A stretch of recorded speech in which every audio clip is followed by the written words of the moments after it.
এই পৃথিবীতে আল্লাহর সবচেয়ে বেশি প্রশংসা করেছেন বিশ্বনবী মুহাম্মদ সাল্লাল্লাহু, আবার নিজেও প্রশংসিত। ওনার এক নাম আহমদ, মানে যিনি সবচেয়ে প্রশংসা করে, আবার মুহাম্মদ মানে নিজেও প্রশংসিত। জান্নাতীদেরকে নিয়ে বিশ্বনবী যখন কিয়ামতের দিন বিচার শেষে জান্নাতের দরজায় যে কড়া নাড়বে, ওই দিন বিশ্বনবীর হাতে একটা পতাকা থাকবে। ওই পতাকার মধ্যে ওই শব্দটা লেখা, সূরাতুল ফাতিহার প্রথম শব্দ যেটা।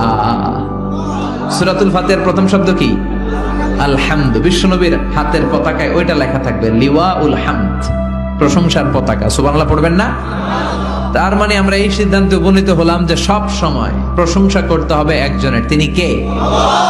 আল্লাহ বললেন আলহামদু আলহামদু লিল্লাহ। সব প্রশংসার মালিক হলেন আল্লাহ।